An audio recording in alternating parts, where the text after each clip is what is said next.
สบายดีทุกๆคนมือนี้สิมาอธิบายเกี่ยวกับพาสปอร์ตเนาะแม่นไผที่ยังบ่เข้าใจว่าพาสปอร์ตคือหยังว่าเฮ็ดแนวใดเป็นหยังคนลาวจึงมาเฮ็ดทำงานอยู่ประเทศไทยได้แบบง่ายๆหรือว่าเป็นไผที่ต้องการสนใจอยากจะเฮ็ดพาสปอร์ตเพื่อมาทำงานอยู่ประเทศไทยมื้อนี้สิมาอธิบายให้ทุกคนเข้าใจกันเนาะ พาสปอร์ตนี่ก็คือบัตรสำหรับท่องเที่ยวพาสปอร์ตนี่คือบัตรสำหรับเฮ็ดให้เฮาท่องเที่ยวเป็นของประเทศไทย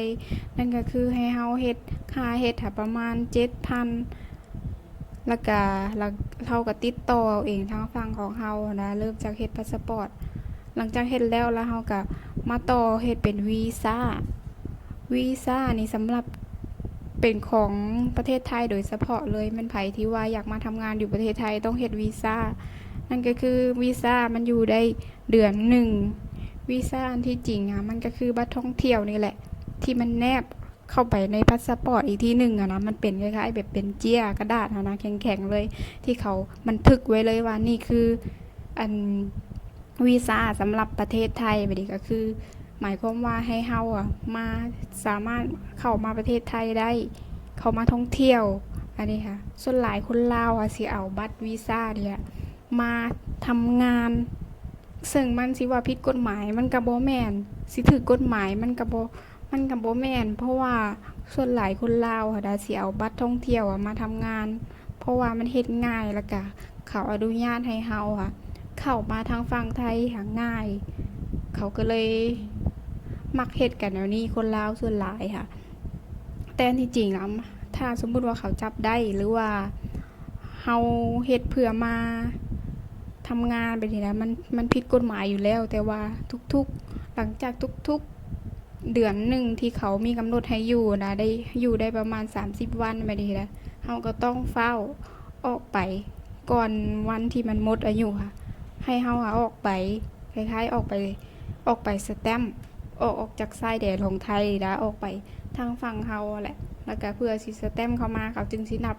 นับวันใหม่ก็คือขึ้นต้นเดือนหนึ่งแบบนี้นะหลังจากวันที่เฮาสแตมป์ออกมาแบบนี้นะอันนี้ก็คือ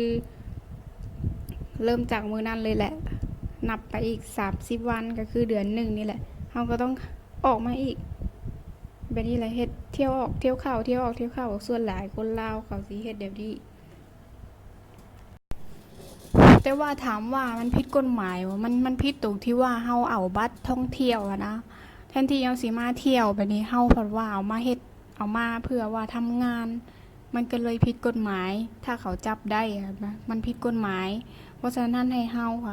เข้ามาก่อนมันครบเดือนหนึ่งแล้วให้เฮาออกไปก่อนออกจากทางประเทศไทยนะให้เฮาออกไปก่อนแล้วให้เฮาสแตมป์เข้ามาใหม่มันก็สิเริ่มนับหนึ่งใหม่ นี่ก็หมายถึงว่าเฮาก็ได้ต่อบัตรอันนี้คือคนที่ว่าเขามาเฮ็ดชั่วคราวมาเฮ็ดเวียกนะบ่ได้อยากเฮ็ดบ่ได้อยู่ดนนะเฮ็ดบัตรบัตรสปอร์ตหรือว่าวีซ่าท่องเที่ยวนี่แหละก็คือเฮ็ดทุกๆเดือนต้องออกนอกประเทศต้องออกนอกประเทศเฮาเฮาออกไปต่อบัตรอันเนี้ยประเทศใดก็ได้บ่ว่าสิเป็นพม่าเขมรแบบนี้ไปได้หมดเลย ถ้าแม่นไผบ่สะดวกไปทางฝั่งเฮามันไกลเขาก็นิยมไปทางผู้สะแก้วพู้นแหละทางนครปฐมแบบนี้นะมันง่ายแล้วก็มันใกล้กว่าแต่ว่า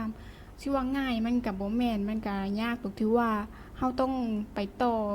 ตั้งแต่เช้ามืดเลยนะ3-4โมงเช้าแบบนี้นะบางทีก็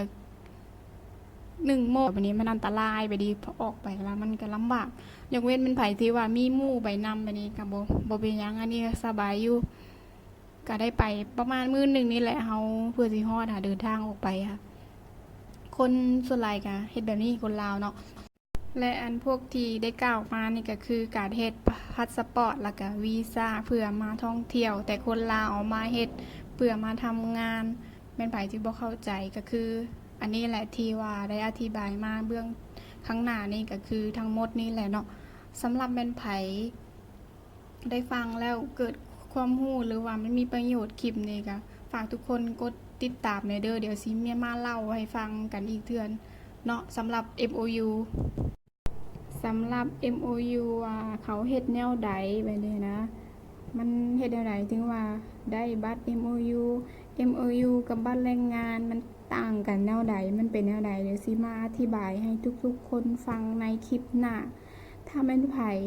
รู้สึกว่าคลิปนี้มีประโยชน์หรือว่าแนวใดก็ให้ทุกคนกดติดตาม ถ้าเจ้าของคลิปได้เห็นคนติดตามแบบนี้นะสิมาเฮ็ดคลิปต่อไปให้ฟังสิมาเล่าให้ฟังอีกเทื่อหนึ่งเนาะเป็นไผที่ว่าอยากรู้อยากสนใจก็ฝากนำเด้อสำหรับมื้อนี้ก็ขอขอบใจ